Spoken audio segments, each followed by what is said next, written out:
आखिरी पठान। ये तारीखी नावल एक ऐसे पठान की ज़िंदगी पर मबनी है जो हिंदुस्तान की रियासत झांसी में एक सिपाही था। ये 1835 की बात है। उसने झांसी की रानी के लिए अंग्रेज़ों के खिलाफ जंगें लड़ी। पठान रानी से बहुत प्यार करते थे और उससे बहुत वफादारी का मुजाहरा करते थे। बाद में उसने शाही खानदान की शान के लिए अपनी जान कुर्बान कर दी थी। सुवन रेखा नाले के किनारे मूलश्री के उस घने सब्ज लेकिन उदास से नजर आने वाले दरख्त के नीचे बैठे बैठे दोपहर होने को आई। गुल मोहम्मद अभी तक वापस नहीं आया था। वापस, रानी ने दिल ही दिल में दोहराया और फिर उसके तके हुए जहन में एक सवाल ने सर उभारा, क्या वो वापस आएगा? ये बहुत अहम सवाल था, बहुत वजनी, बड़ा भारी भरकम। लेकिन इस सवाल का उसके पास कोई जवाब नहीं था। 5 लफ्जों के इस सवाल से उसके दिल में एक बड़ा नोखीला दर्द चुभने लगा था। इस सवाल को वो न सुनना चाहती थी, न इसके जवाब में कुछ कहना या सुनना चाहती थी। लेकिन चाहने या न चाहने से क्या होता है? सुलगते पत्थर जैसा वो सवाल अपनी जगह पर अपनी तमाम बेदर्दी, अपनी बेकल रहनी के साथ कायम मुदायम रहा। दिल में चुभता रहा, टीस पैदा करता रहा, जहन में आंधिया सी चलाता रहा। गुल मोहम्मद का सरापा उसकी आंखों के सामने लाता रहा। गुल मोहम्मद, उसका कंवर गुल मोहम्मद, उसके दुखों का साथी, दुखों का साथी। उसके सभी साथी दुखों के साथी ही तो थे। उसने सुख भोगे हैं कहाँ कि कोई उसके सुख का साथी भी होता। दुख ही भोगती रही, लोग आते रहे, उसके दुखों के साथी बनते रहे, खुद भी दुख भोगते रहे। कभी किसी ने कोई शिकायत नहीं की, कभी किसी ने कोई सवाल नहीं किया। भूखे रहे लेकिन किसी ने रोटी नहीं मांगी, प्यासे रहे लेकिन किसी ने पानी के लिए फरियाद नहीं की। जख्म खाए और मुंह से सिसकी नहीं निकली। मौत आई तो तोहफा समझकर कबूल कर लिया। वो कैसी खुश नसीब थी कि उसे ऐसी साथी मिले और वो सब कैसे बदनसीब थे कि उन्हें इस जैसी रानी मिली।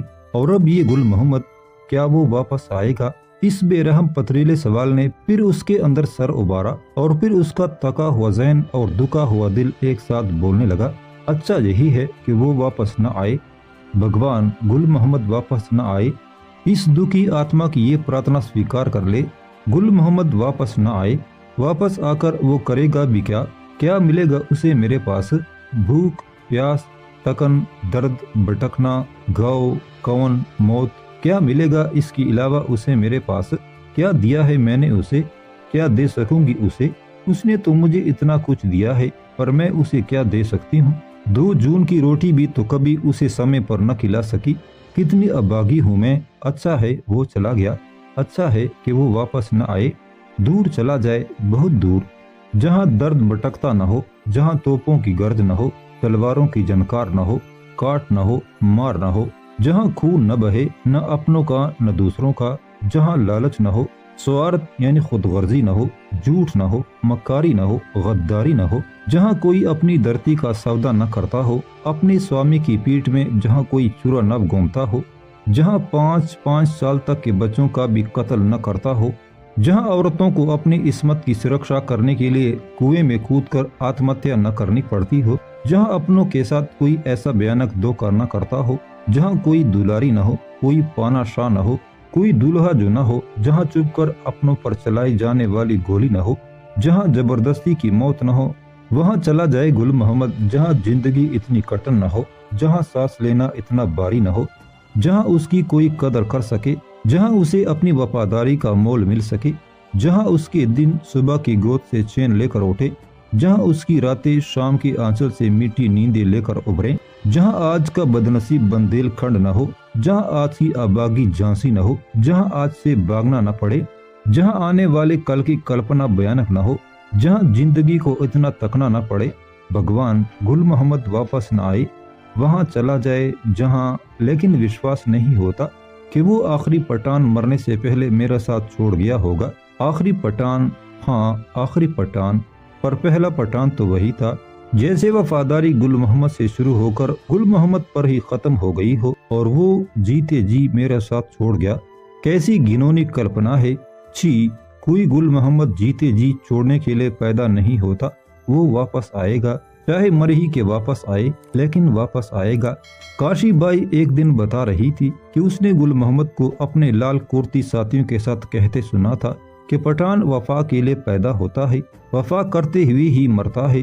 ठीक ही कहा था उसने। गुल मोहम्मद के तमाम साथी राहतगढ़ और इर्द गिर्द के वो सारे पट्टान जियाले वफा करते करते ही मरे थे।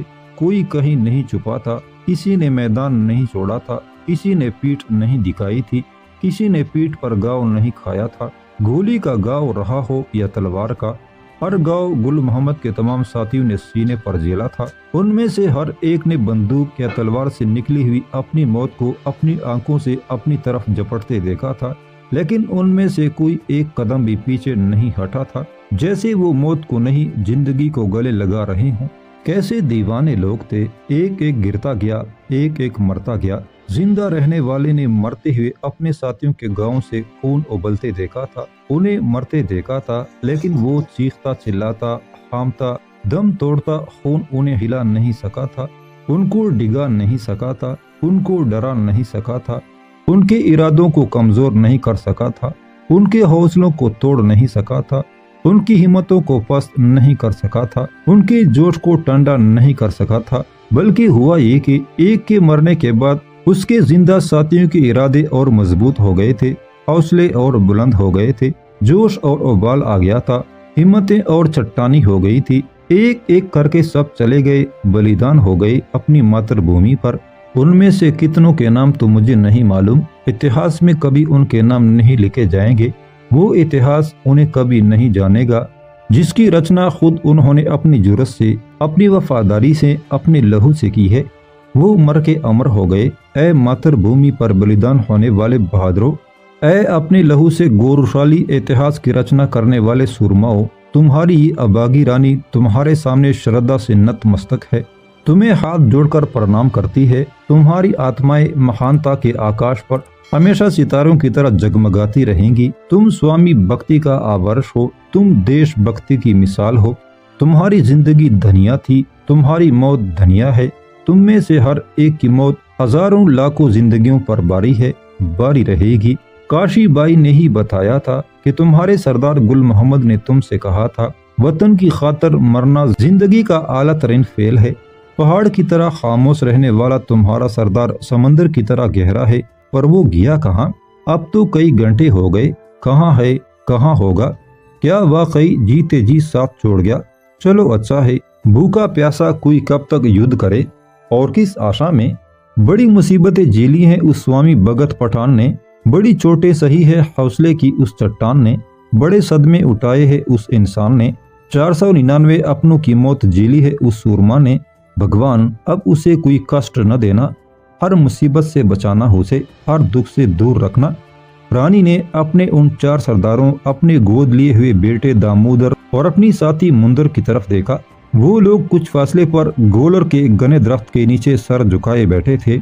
उनके चेहरों पर तकन थी, घर थी, भूख थी, लेकिन शिकायत नहीं थी, बेजारी नहीं थी, मायूसी नहीं थी।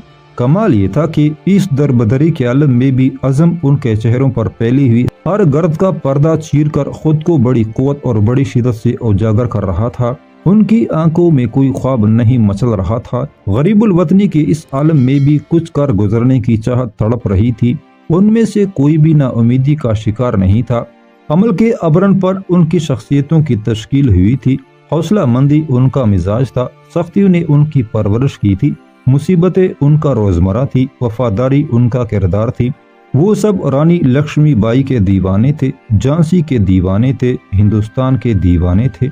वहाँ से कुछ फासले पर 7 घोड़े चल रहे थे। उनमें रानी का घोड़ा भी था और गुल मोहम्मद का घोड़ा भी था।